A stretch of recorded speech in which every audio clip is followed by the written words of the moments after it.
Good morning dear students. आज की class में जो है हम डिस्कस करने वाले हैं इलेक्ट्रिक फील्ड। और इलेक्ट्रिक फील्ड जो है वो 12th क्लास फिजिक्स में आरबीएसई और सीबीएसई दोनों सिलेबस में आता है। आज हम इलेक्ट्रिक जो फील्ड डिस्कस करेंगे वो हम करेंगे आरबीएसई और सीबीएसई इंग्लिश मीडियम का टॉपिक। उसमें कुछ जो अपना चैप्टर नंबर फर्स्ट बोल दें या यूनिट फर्स्ट जो है उसका जो इलेक्ट्रोस्टैटिक्स टॉपिक चैप्टर का नाम है, उस इलेक्ट्रोस्टैटिक्स के कुछ टॉपिक्स के बारे में हम आज है जो डिस्कस करने वाले हैं। सबसे पहले हम जो लेते हैं वो अपना टॉपिक है इलेक्ट्रिक फील्ड।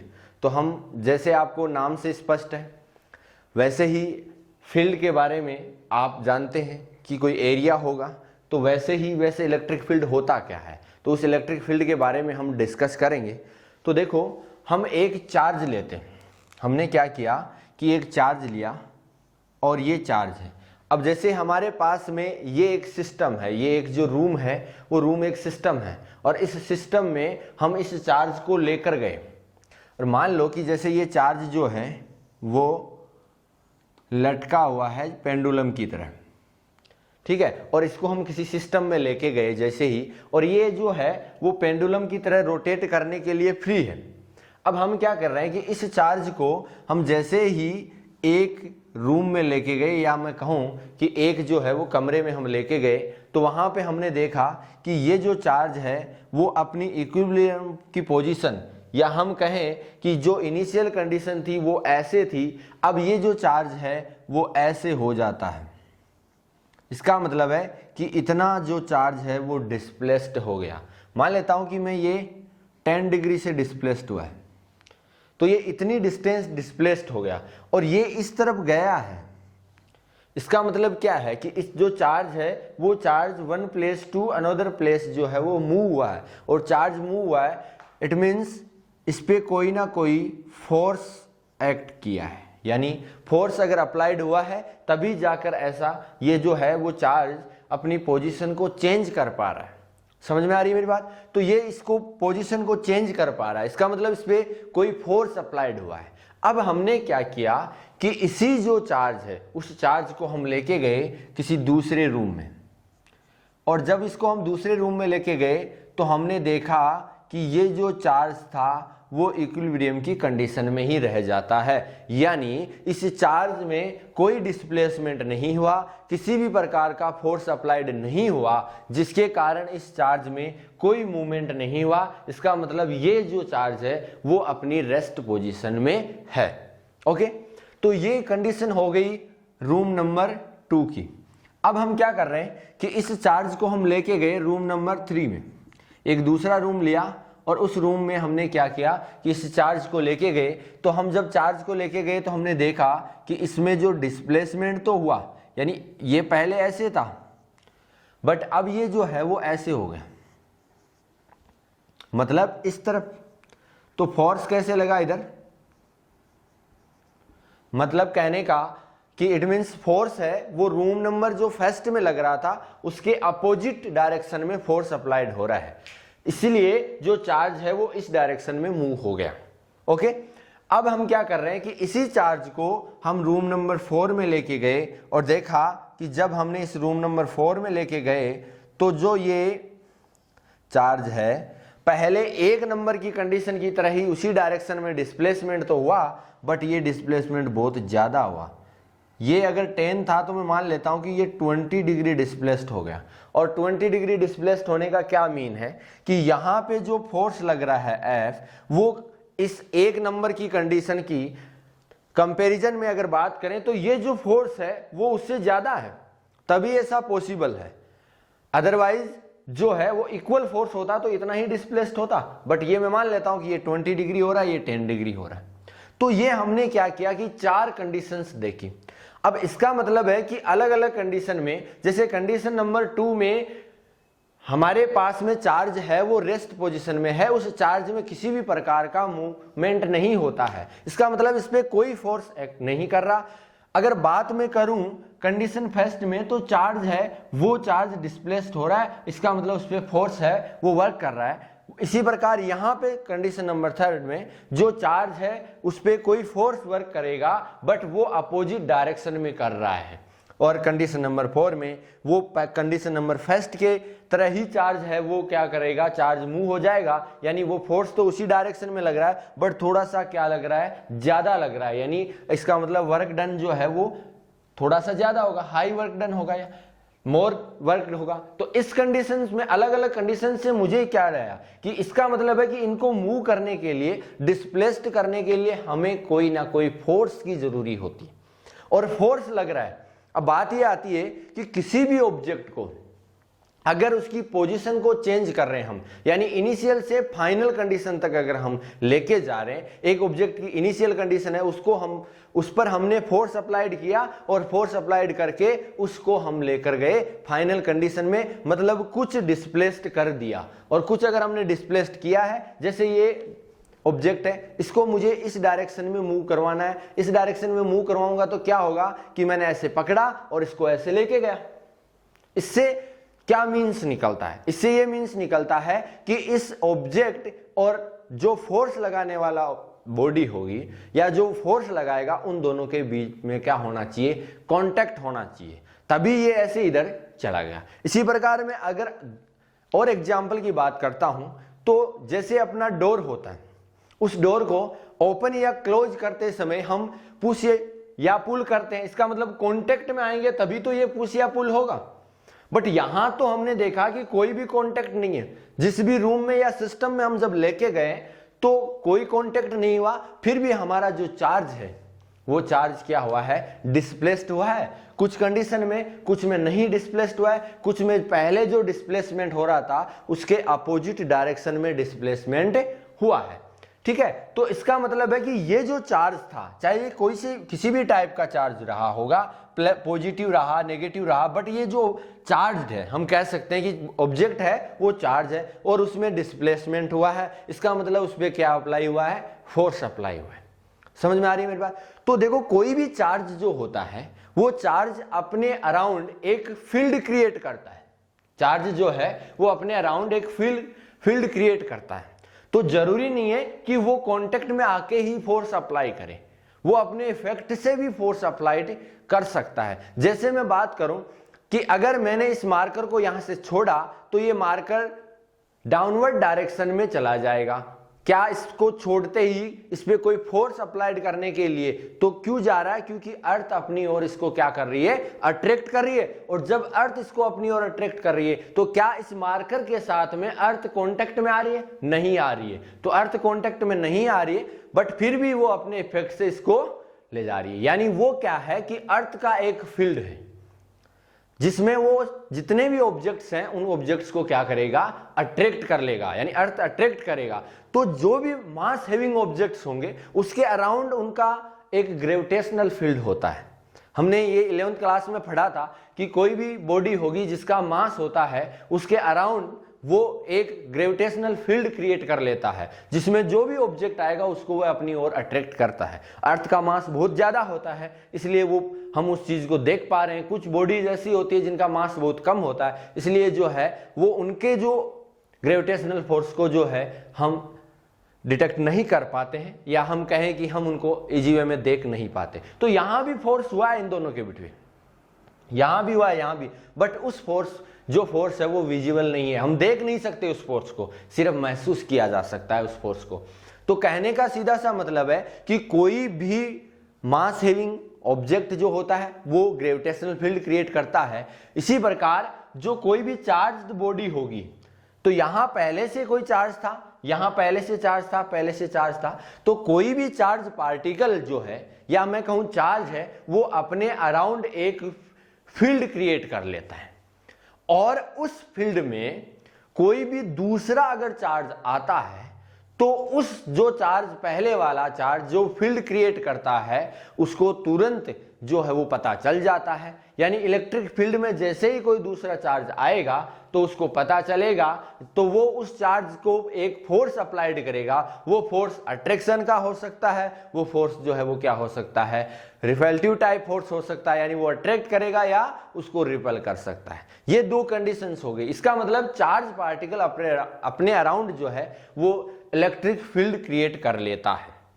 क्योंकि चार्ज पार्टिकल है इसलिए हम कहेंगे चार्ज फील्ड क्रिएट करता है, जिससे हम क्या बोलेंगे, इलेक्ट्रिक फील्ड। अब इसी एग्जांपल को मैं अगर अच्छी तरह से मानूं तो जैसे स्पाइडर वेब होता है, मकड़ी का जाल, उसके सेंटर में यानी जो सेंटर पॉइंट होगा उस सेंटर में जो है वो क्या रहती है, स्पाइडर यानी मकड़ी रहती है, और वो अपने अराउंड जो है वो वेब बना लेती है यानी जाल बना लेती है। जब कोई भी इंसेक्ट इस जाल में आएगा तो क्या होगा, इंसेक्ट जैसे ही होगा तो तुरंत जो स्पाइडर है सेंटर में, उस सेंटर को क्या हो जाएगा, इन्फॉर्म हो जाएगा, पहुंच जाएगी इंफॉर्मेशन, तो वो उसको लपेटता जाता है और उस इंसेक्ट को जो स्पाइडर है वो अपनी तरफ अट्रैक्ट कर लेता है। समझ में आ गई बात। तो वैसे ही चार्ज जो पार्टिकल या चार्ज होता है वो अपने अराउंड एक जाल क्रिएट कर लेता है, और वो जाल जो है वो जाल क्या कहलाएगा, आपका इलेक्ट्रिक फील्ड कहलाता है।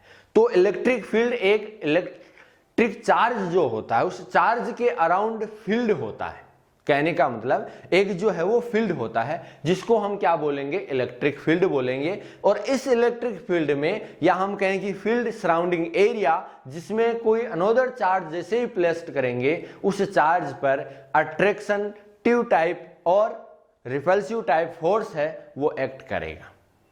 तो ये एक एरिया हो गया, मतलब सराउंडिंग एरिया हो गया, किसके अराउंड, चार्ज के अराउंड। तो चार्ज के अराउंड जो है वो एक इलेक्ट्रिक फील्ड हुआ, या हम कहूं कि फील्ड हो गया। तो वो फील्ड जिसमें किसी दूसरे चार्ज को जैसे ही आप प्लेस्ड करोगे, प्लेस्ड करते ही उस पे फोर्स है वो एक्सपेंसेस होगा। ठीक है, तो देखो ये हो गया क्लेरिफाई अपना इलेक्ट्रिक फील्ड। तो इलेक्ट्रिक फील्ड आपको अच्छी तरह से समझ में आया होगा। अगर मैं इसकी डेफिनेशन लिखता हूं तो कैसे लिखूंगा, देखो इलेक्ट्रिक फील्ड की डेफिनेशन हो जाएगी surrounding area around any point charge in which if another point charge placed, then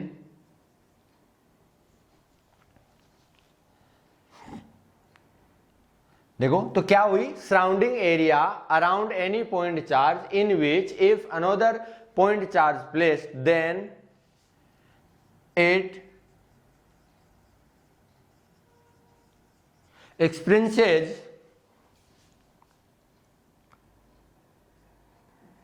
the electrostatics force लिख दो, चाहे आप क्या लिख दो, experiences a force of attraction or repulsion. This effective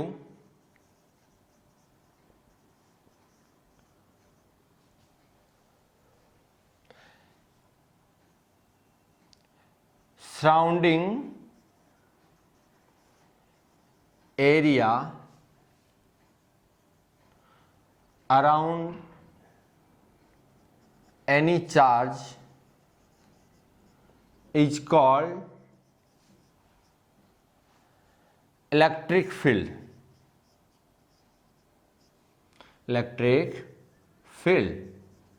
okay, तो ये होगी डेफिनेशन। किसकी डेफिनेशन हुई भाई, इलेक्ट्रिक फील्ड की। Surrounding area around any point charge in which if another point charge placed then it experiences a force of attraction or repulsion. This effective surrounding area around any charge is called electric field. First of all about electric field given, या हम कह सकते हैं जो electric field है उसके बारे में सबसे पहले जो बताया था वो बताया था किसने, फैराडे। किसने बताया था? फैराडे ने बताया था। किसके बारे में? इलेक्ट्रिक फील्ड के बारे में। तो हम कह सकते हैं द कंसेप्ट इज, कौन सा कंसेप्ट? इलेक्ट्रिक फील्ड का। तो the concept is given by Faraday. ठीक है। अब जो इलेक्ट्रिक फील्ड है उसका मैथमेटिकल जो फॉर्म होता है, वो मैथमेटिकल फॉर्म है वो हम फाइंड आउट करेंगे। और मैथमेटिकल फॉर्म जो होता है वो इलेक्ट्रिक फील्ड इंटेंसिटी जो होती है उससे प्राप्त किया जाता है। हम यह कह देंगे कि mathematical form of electric field is represented by electric field intensity. Electric field intensity से रिप्रेजेंट की जाती है मैथमेटिकल फॉर्म को। इसका मतलब है कि हम जो अब नेक्स्ट अपना हेडिंग होगा वो क्या होगा? नेक्स्ट हेडिंग होगा इलेक्ट्रिक फील्ड इंटेंसिटी। ओके, तो नेक्स्ट हेडिंग हो गया इलेक्ट्रिक फील्ड इंटेंसिटी। ठीक है, इलेक्ट्रिक फील्ड इंटेंसिटी के बारे में हम पढ़ेंगे। तो ये हो गया इलेक्ट्रिक फील्ड इंटेंसिटी, इसके बारे में हम पढ़ने वाले हैं। तो देखो इलेक्ट्रिक फील्ड इंटेंसिटी क्या होता है। तो जो हम बात करेंगे इलेक्ट्रिक फील्ड इंटेंसिटी को डिफाइन किया जाता है तो it is defined by force experience, यानी एक फोर्स एक्सपीरियंस। अब किस टाइप का फोर्स होगा? Electrostatics force. और इलेक्ट्रोस्टैटिक्स फोर्स जो है वो कहां पे होगा? वो होगा इलेक्ट्रिक फील्ड में होगा। तो it is defined by the electrostatic force experienced bye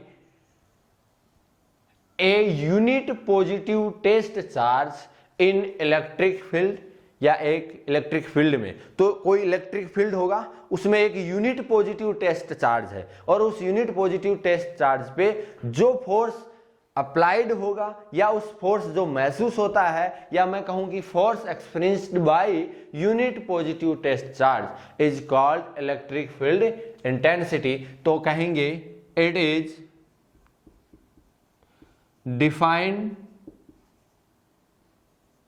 defined by the electrostatics force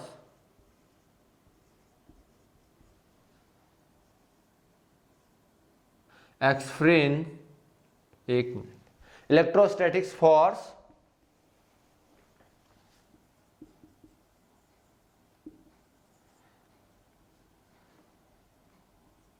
experienced by a unit positive test charge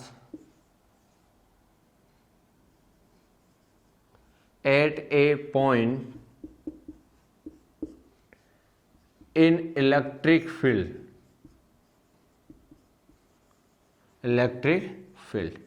okay.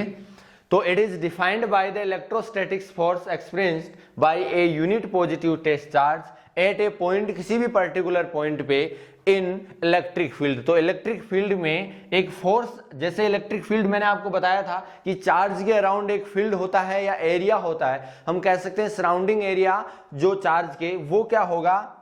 Electric field होगा। अब इस इलेक्ट्रिक फील्ड में अगर हम कोई भी ये क्यू चार्ज लेते हैं, इस क्यू चार्ज के अराउंड इलेक्ट्रिक फील्ड है, इसमें हमने एक पर्टिकुलर पॉइंट पी ले लिया और उस पर हमने एक चार्ज रख दिया, unit test positive charge Q naught, और फिर इस चार्ज द्वारा जितना फोर्स महसूस किया जा रहा है या एक्सपीरियंस किया जा रहा है उस फोर्स को हम क्या बोलेंगे? वो फोर्स जो हो जाएगा, चार्ज क्या? यूनिट चार्ज है, तो वो होगा हमारे पास में electric field intensity.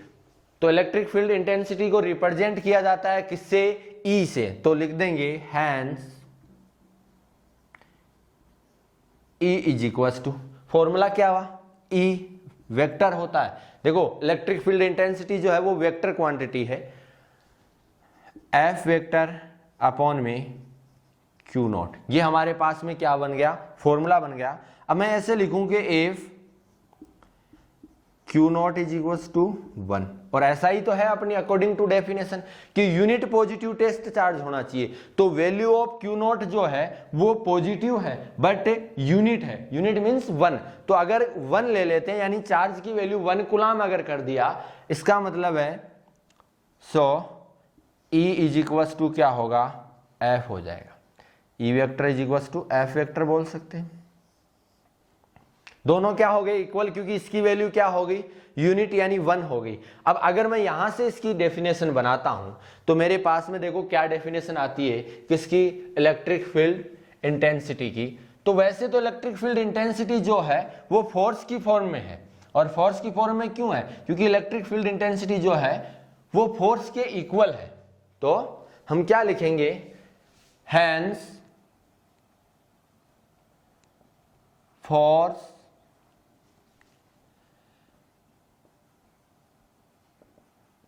experienced by a unit positive test charge at a point in electric field is called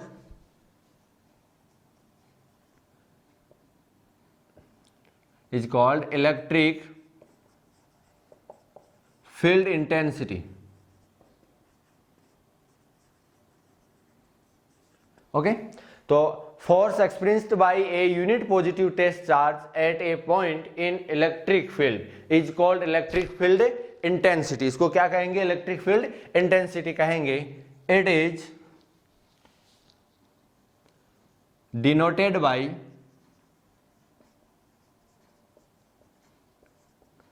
E vector. Okay, इसको किससे डिनोट करेंगे हम, ई वेक्टर से डिनोट करेंगे। ओके, तो ई वेक्टर से डिनोट करेंगे तो फॉर्मूला हो जाएगा E vector is equals to F vector upon में क्यू नॉट। और क्यू नॉट जो है वो यहां पे क्या है, टेस्ट पॉजिटिव चार्ज है, ठीक है। और हम कहें intensity of electric field is a vector quantity. क्या है भाई, वेक्टर क्वांटिटी है, इसीलिए ई वेक्टर लिखा है। वेक्टर क्वांटिटी इसका मतलब ये जो है मैग्नीट्यूड के साथ साथ में इसकी डायरेक्शन भी होगी, और डायरेक्शन क्या होगी, डायरेक्शन होगी along the direction of force. तो direction of E vector in the direction of force, जिस डायरेक्शन में फोर्स अप्लाइड होगा उसी डायरेक्शन में इलेक्ट्रिक फील्ड इंटेंसिटी की क्या होगी भाई, डायरेक्शन होने वाली है। तो समझ में आई बात, ये हमारे पास में क्या हुआ, इलेक्ट्रिक फील्ड इंटेंसिटी हुई। तो मैं कह सकता हूं कि इलेक्ट्रिक फील्ड या इलेक्ट्रिक फील्ड इंटेंसिटी दोनों एक ही। इलेक्ट्रिक फील्ड को अगर हम कैलकुलेट कर रहे हैं तो वो एज ए इंटेंसिटी के रूप में करेंगे, यानी अगर हमें मैथमेटिकल फॉर्म में इलेक्ट्रिक फील्ड को कैलकुलेट करना होगा तो उसके लिए हमें इलेक्ट्रिक फील्ड इंटेंसिटी कैलकुलेट करनी होगी। अगर इलेक्ट्रिक फील्ड इंटेंसिटी हम कैलकुलेट कर लेंगे तो हम कह देंगे वही अपना क्या है, इलेक्ट्रिक फील्ड होगा। कितना पावर है, पावरफुल होगा इलेक्ट्रिक फील्ड, वो इस फॉर्म में हम कैलकुलेट कर पाएंगे। किसमें, इलेक्ट्रिक फील्ड इंटेंसिटी की फॉर्म में हम जो है उसको कैलकुलेट कर पाएंगे। समझ में आ गई मेरी बात। चलो अब ये इसके बारे में बात करते हैं कि इसकी यूनिट वगैरह क्या होगी या इसकी डायमेंशन क्या होगी। चलो तो यूनिट ऑफ ई कैलकुलेट करूं मैं पहले, तो लिखूंगा यूनिट ऑफ ई। देखो according to formula E vector is equals to F vector upon Q naught, and F is force, Q charge, hence E की जो यूनिट हो जाएगी वो क्या होगी, फोर्स की यूनिट क्या होती है, न्यूटन पर कूलाम। कूलाम किसकी यूनिट होती है, चार्ज की।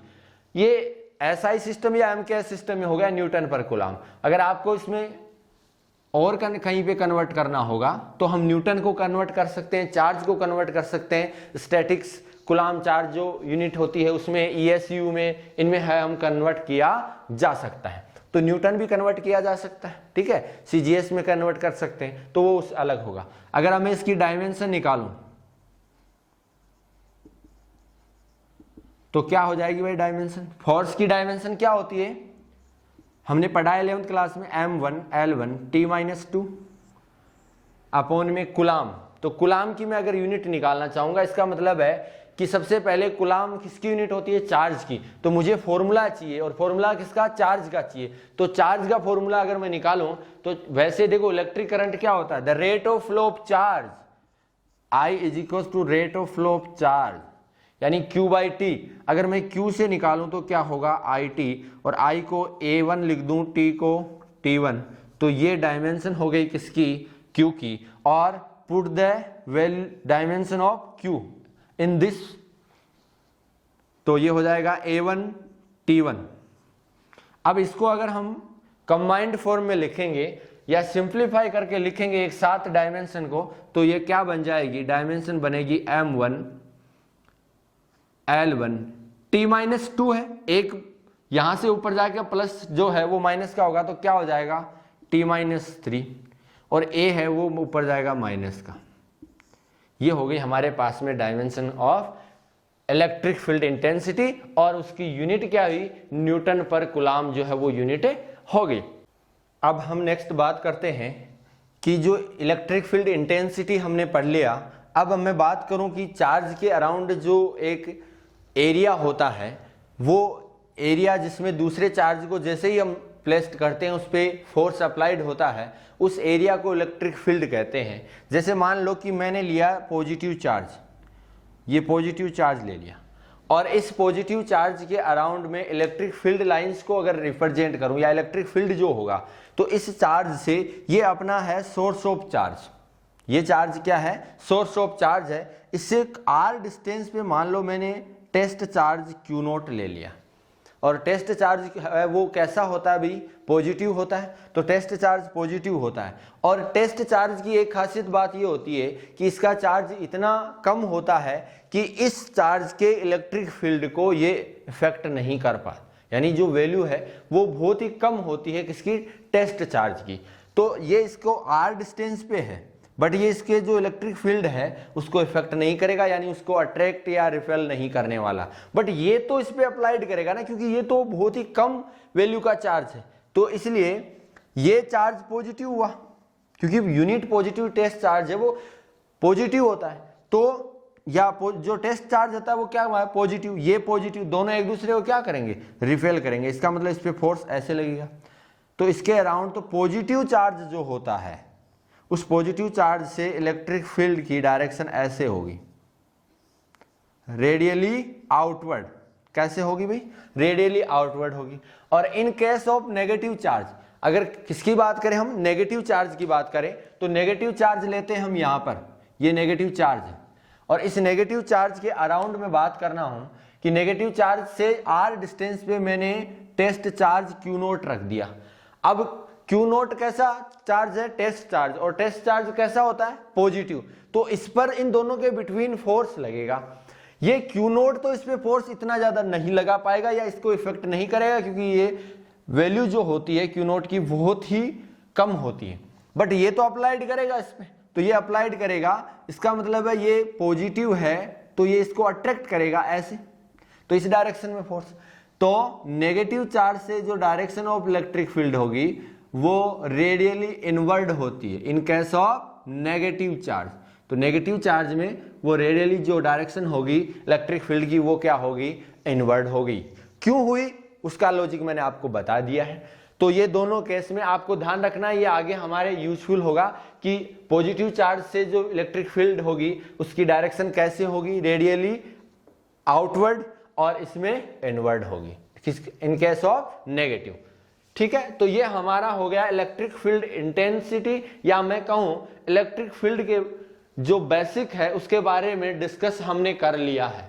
अब हम जो इलेक्ट्रिक फील्ड इंटेंसिटी को कैलकुलेट करेंगे, तो सबसे पहले अब कैलकुलेट कर रहे हैं इलेक्ट्रिक फील्ड इंटेंसिटी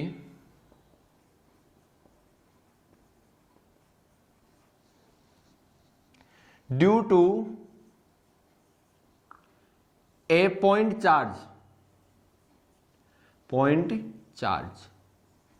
तो हम इलेक्ट्रिक फील्ड इंटेंसिटी कैलकुलेट करेंगे due to a point charge के कारण हम जो है इलेक्ट्रिक फील्ड इंटेंसिटी कैलकुलेट करने वाले हैं। तो देखो हम क्या करते हैं कि हम consider a point charge Q naught, sorry Q, capital Q, consider a point charge capital Q and also consider at point P a test charge Q naught at distance R. यहां पे पॉइंट लिया P और इस पे अपना charge है Q not, जो क्या होता है, टेस्ट चार्ज होता है। ये दोनों चार्ज जो सेपरेटेड बाय डिस्टेंस क्या है, स्मॉल r है। ओके, अब ये जो चार्ज है अपना, इसको बोलेंगे सोर्स ऑफ चार्ज। ये इस पे जो है इलेक्ट्रिक फोर्स लगाएगा, इलेक्ट्रोस्टैटिक्स फोर्स लगाएगा, और उसकी इलेक्ट्रिक फील्ड जो होगा उसके कारण इस पे कितना फोर्स अप्लाइड होता है इसके इलेक्ट्रिक फील्ड के कारण, वो कैलकुलेट करेंगे हम मैथमेटिकल फॉर्म में, किसके रूप में, इंटेंसिटी ऑफ इलेक्ट्रिक फील्ड में, या मैं कहूं इलेक्ट्रिक फील्ड इंटेंसिटी में। इन दोनों के बिटवीन डिस्टेंस कितनी है भाई, r डिस्टेंस है, r डिस्टेंस है। अब देखो ये पॉजिटिव है, ये पॉजिटिव है, तो फोर्स कौन सी डायरेक्शन में लगेगा, ऐसे, इस डायरेक्शन में फोर्स लग जाएगा, क्योंकि दोनों एक दूसरे का क्या करेंगे, रिपेल करेंगे। और फोर्स की डायरेक्शन ऐसे है, तो फोर्स की डायरेक्शन में ही इलेक्ट्रिक फील्ड इंटेंसिटी की डायरेक्शन होगी। समझ में आ रही है? अब मेरे को अभी हमने फॉर्मूला लिखा था यहाँ पे कि E = होता है F/Q नॉट। अगर इस फॉर्मूले पे देखूं तो मुझे electric field intensity E calculate करने के लिए सबसे पहले एक तो कैलकुलेट करना पड़ेगा फोर्स, और फिर चार्ज से क्या कर दो, डिवाइड करें। तो सबसे पहले कैलकुलेट करेंगे फोर्स, और फोर्स भी कौन से टाइप का, इलेक्ट्रोस्टैटिक्स फोर्स। तो first of all we calculate electrostatics force. तो देखो force on charge Q naught due to capital Q। Capital Q के कारण हम चार्ज के कारण जो फोर्स कैलकुलेट करेंगे, तो फोर्स हो जाएगा F vector = according to Coulomb's law. Force calculate करने का फॉर्मूला क्या होगा, K Q1 Q2, तो एक तो कैपिटल Q, दूसरा Q नॉट अपॉन में r²। दोनों के बिटवीन डिस्टेंस कितनी है, स्मॉल r²। इसको अगर मैं वेक्टर फॉर्म में लिखना चाहूंगा तो ये लिख दूंगा कि direction of force along r vector. ये जो r वेक्टर है, इस वेक्टर के डायरेक्शन में ही फोर्स हो रही है। चलो अब देखो, मैंने आपको एक बात बताई थी कि कई बार हम जो है वो फोर्स को कोऑर्डिनेट करते हैं, और हम वे लिखते हैं कि फोर्स, जैसे यहां लिखता मैं इनकी नंबर ऑफ फोर्स देता, कि इसको जो है अगर मैं दे देता चार्ज को Q1, इसको Q2, तो फिर यहाँ 1 2 या 2 1 लेते, तो उस कंडीशन में या वेक्टर का पोजीशन वेक्टर लिखने के लिए, यानी पोजीशन वेक्टर लिखने के लिए हम हमेशा फाइनल पॉइंट को पहले लिखते हैं और इनिशियल को बाद में। तो यही रीजन है कि ये इनिशियल है, ये फाइनल है, तो इसी डायरेक्शन में, इनिशियल टू फाइनल जा रहे हैं, तो इसी डायरेक्शन में क्या है, फोर्स ऑफ डायरेक्शन होगी। तो डायरेक्शन ऑफ फोर्स अलोंग किसके हो जाएगी भाई, r वेक्टर के हो जाएगी। ठीक है, अलोंग r वेक्टर। ओके, चलो अब अगर मैं फोर्स को वेक्टर में लिखूंगा तो हो जाएगा K Q नॉट अपॉन में r² हो गया, और इनटू में r कैप लिख दिया मैंने। तो ये हो गई इक्वेशन नंबर फर्स्ट, जो हमारे पास में किसका फॉर्मूला आ गया, फोर्स कैलकुलेट कर लिया। अब हमें क्या करना है, फोर्स के बाद में इंटेंसिटी कैलकुलेट करनी है। तो देखो, according to definition of electric field intensity,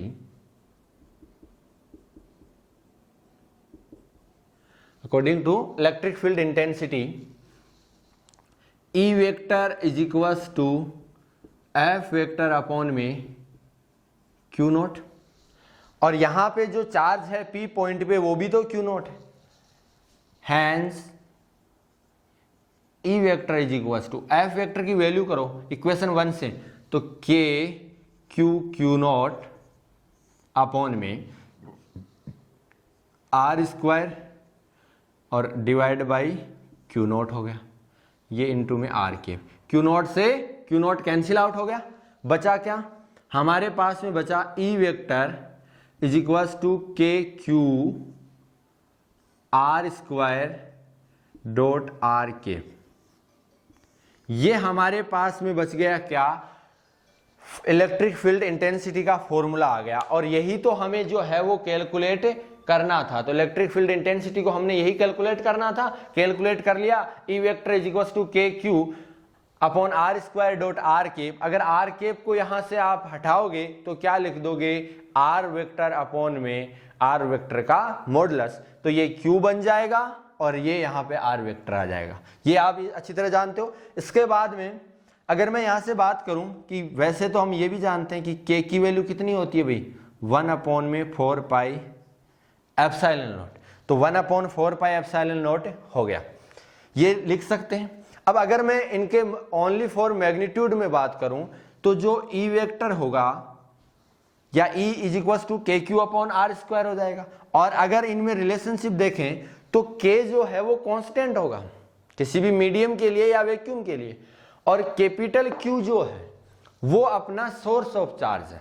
तो अगर सोर्स ऑफ चार्ज पहले से फिक्स है तो फिर बार बार सोर्स तो बदलने से रहा, और बार बार सोर्स नहीं बदलेगा तो फिर उस सोर्स के अराउंड जो है वो इलेक्ट्रिक फील्ड होगा, और उस इलेक्ट्रिक फील्ड की इंटेंसिटी कैसे चेंज होगी, तो क्यू तो चेंज होने से रहा, क्यू चेंज नहीं होगा तो फिर के भी चेंज नहीं होगा, क्योंकि ये क्या है कांस्टेंट। तो बचा क्या फिर आर, आर को हम चेंज, यानी उन दोनों के बिटवीन, सोर्स चार्ज और टेस्ट चार्ज के बिटवीन जो डिस्टेंस है उसको हम इंक्रीज या डिक्रीज कर सकते हैं, जिसके कारण ये चेंज होगा। तो मैं इन दोनों के बिटवीन अगर रिलेशन निकालूं तो रिलेशन आ जाएगा कि E inversely proportional to square of R, यानी डिस्टेंस के स्क्वायर के इनवर्सली प्रोपोर्शनल होगी intensity of electric field.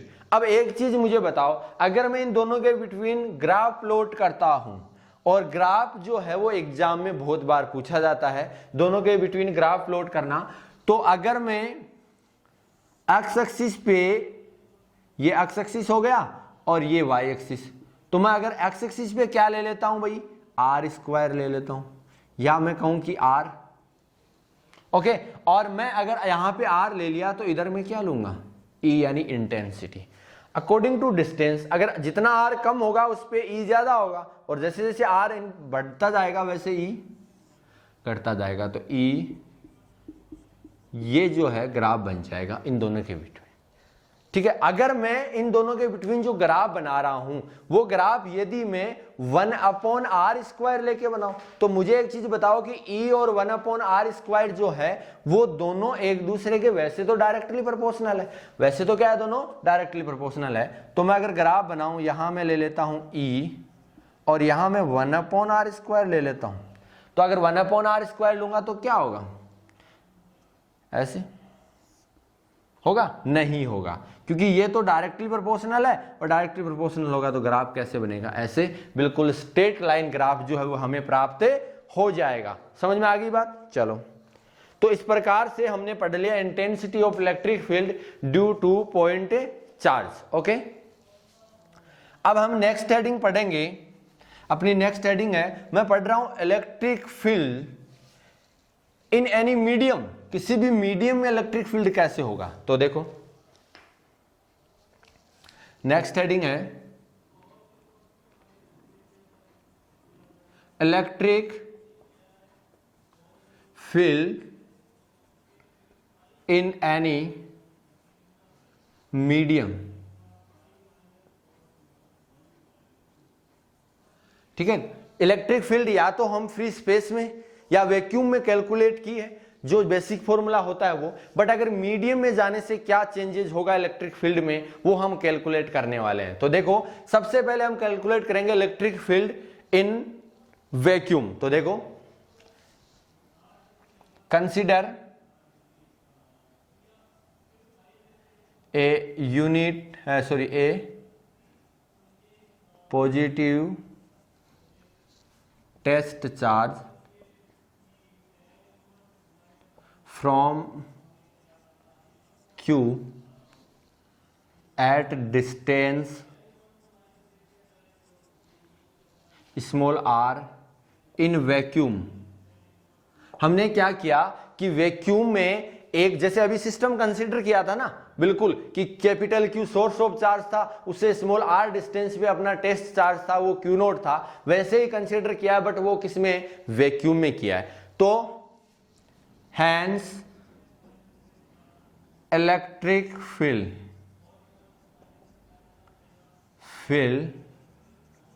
Intensity, okay, electric field intensity को किससे रिप्रेजेंट करते हैं, ई से। अब वैक्यूम में है तो वैसे ई लिख सकते हैं, या मैं इसको ई नोट लिख रहा हूं तो मैंने लिख दिया ई note is equals to K Q upon में आर स्क्वायर होता है, बेसिकली यही होता है। बट आपको पता होगा कि जो वैल्यू ऑफ के है वो होता है 1/4 पाई एप्सिलॉन नॉट। ये पुट करूंगा तो epsilon naught is equals to, sorry E naught is equals to 1/4 pi epsilon naught into Q upon में R square. Equation number first. और यहां पे यानी वेयर एप्सिलॉन नॉट क्या है, एज परमिटिविटी विटी ऑफ वैक्यूम, वैक्यूम की क्या है भाई, परमिटिविटी है। और परमिटिविटी क्या होता है, इससे पिछली क्लास में हमने डिस्कस कर लिया था कि वो एक नेचर ऑफ मीडियम होता है, या मैं कहूं कि एबिलिटी होती है किसी मीडियम की, वो इलेक्ट्रिक एनर्जी को कितना स्टोर करता पाता है, या हम कहें कि इलेक्ट्रिक जो फोर्स होता है उसको कितना इफेक्ट कर सकता है। ठीक है, तो ये हो गई हमारे पास में इक्वेशन नंबर फर्स्ट। अब इसी सिस्टम को, यानी यही जो सिस्टम है अभी जो हमने पहले कंसीडर किया था उसी को, यानी वही Q naught separate by small R, अब इसको हम यहां जब अभी तक वैक्यूम में रखा हुआ था, अब इसको हम वैक्यूम में नहीं रखेंगे, और अब हम इसको ले जाकर कहां रख देंगे, इसको रख देंगे हम किसी भी एनी मीडियम, कोई भी मीडियम में रख दिया, तो उस समय इलेक्ट्रिक फील्ड इंटेंसिटी क्या होगी। तो देखो अब हम कैलकुलेट करेंगे electric field intensity, electric field intensity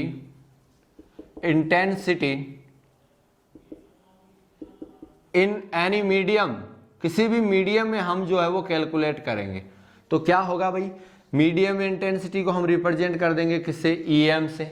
E M is equals to 1/4 pi epsilon naught की जगह मैं लिख रहा हूं क्या, एप्सिलॉन एम। तो एप्सिलॉन नोट जो था उसकी जगह हमने क्या लिख दिया, एप्सिलॉन एम लिख दिया, और क्यू अपॉन में आर स्क्वायर, क्योंकि डिस्टेंस सेम है, सोर्स ऑफ चार्ज भी सेम है। इक्वेशन नंबर क्या हुआ भाई, 2। अब देखो यहां पे यानी वेयर एप्सिलॉन एम जो है वो क्या है, is permittivity of medium, permittivity of medium, जो मीडियम की परमिटिविटी होती है वो परमिटिविटी है। तो एप्सिलॉन जो एम है, एप्सिलॉन एम को हम क्या कहेंगे कि परमिटिविटी ऑफ मीडियम है, ये मीडियम की क्या है भाई, परमिटिविटी है। ठीक है, अब हम बात करें कि इक्वेशन हमारे पास में 1 और 2 से, तो इक्वेशन नंबर 1 जो है वो वैक्यूम में आई है, और इक्वेशन नंबर जो 2 है वो किस में आई है, किसी भी मीडियम में आई है। तो अगर मैं उन दोनों की बात करता हूं कि मीडियम में, या तो पहली बात तो हमें पता है, देखो हम जानते हैं जो रिलेटिव परमिटिविटी होती है,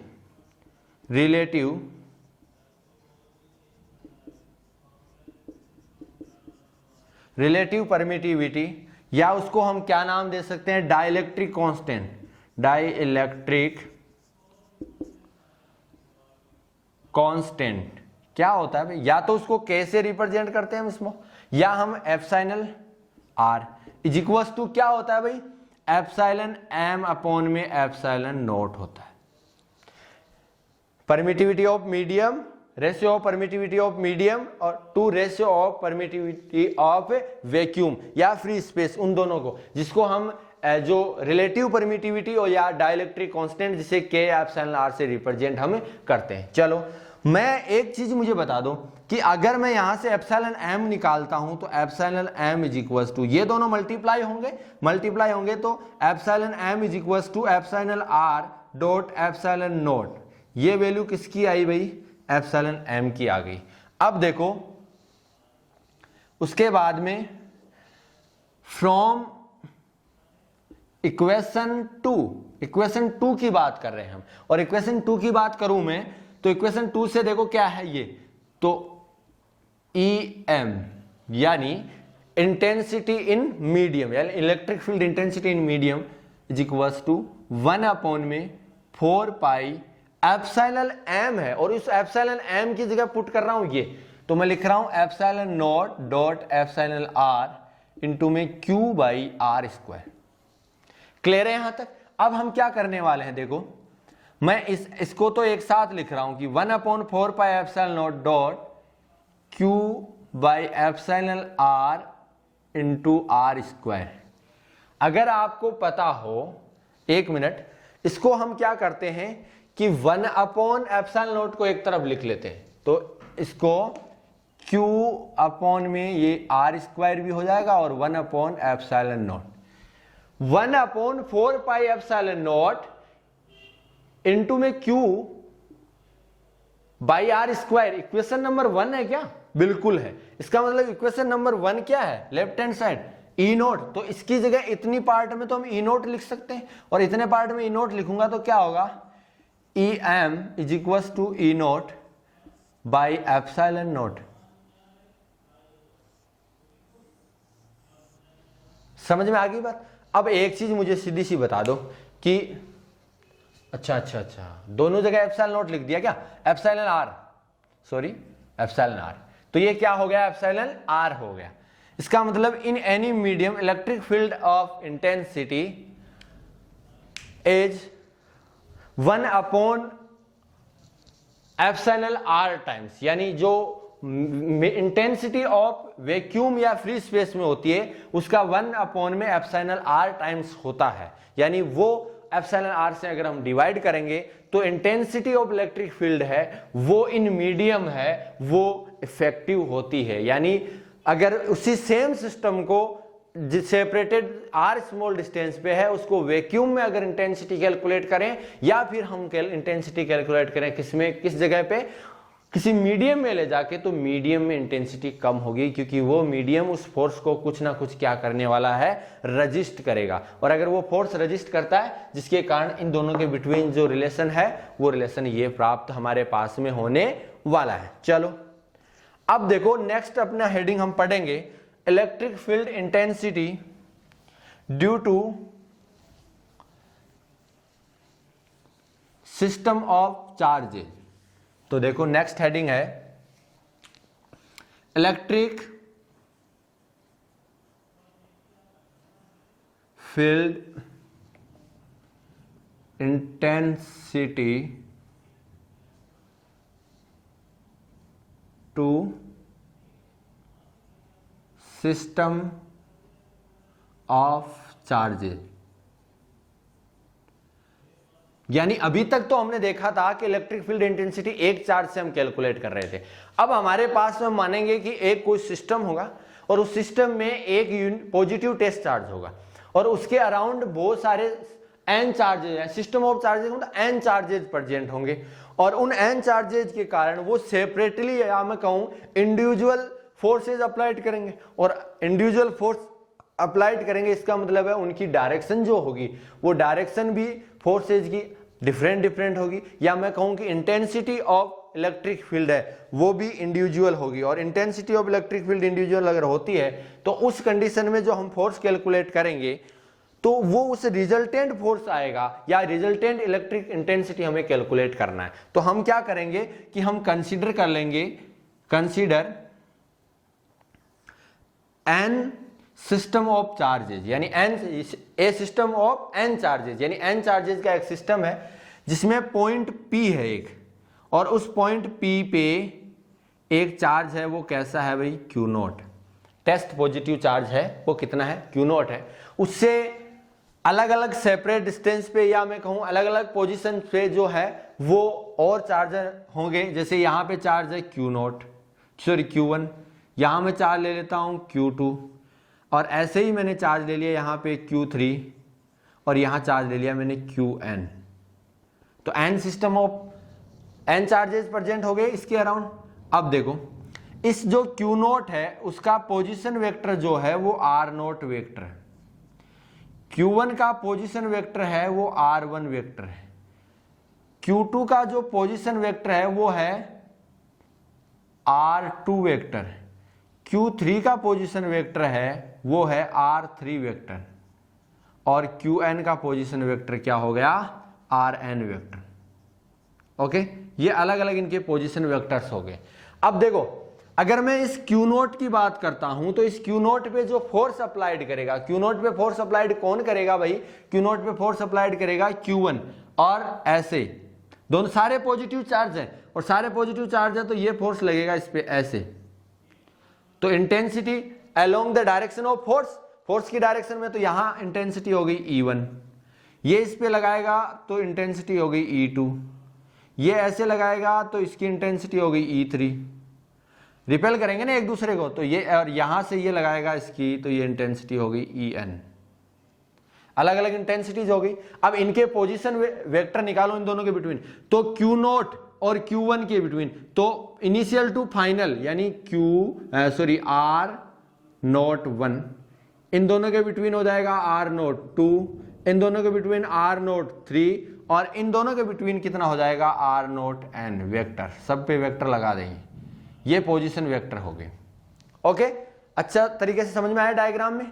अब हम क्या करने वाले हैं, अब हमें जो है वो resultant electric field intensity calculate करना है, और according to principle of superposition, principle of superposition को हमने पढ़ लिया है। और प्रिंसिपल ऑफ सुपरपोजिशन क्या कहता है भाई, सुपरपोजिशन कहता है कि फोर्स के लिए अप्लाइड किया था वैसे ही हमारा इंटेंसिटी के होगा, कि according to principle of superposition, according to principle of superposition electric field intensity on a test charge या ए पॉइंट चार्ज कह सकते हैं हम, due to system of n charges is vector addition of all individual intensities of charges, charges के द्वारा जो intensity होगी या इंटेंसिटी ऑफ इलेक्ट्रिक फील्ड की होगी, जो उनका सब का क्या करना है, वेक्टर एडिशन करना है। चलो अब मैं क्या करता हूं, तो according to super position principle, ठीक है, E vector is equal to E1 vector plus E2 vector plus E3 vector plus dash dash plus En vector, सबका क्या कर दो, वेक्टर एडिशन कर लो। E1 E2 E3 से लेके En तक जो है वो इंडिविजुअल इलेक्ट्रिक फील्ड इंटेंसिटीज है। फॉर्मूला हमें पता है, कैलकुलेट करो। क्या करोगे भाई, K इन दोनों के बिटवीन कैलकुलेट करेंगे तो Q1 Q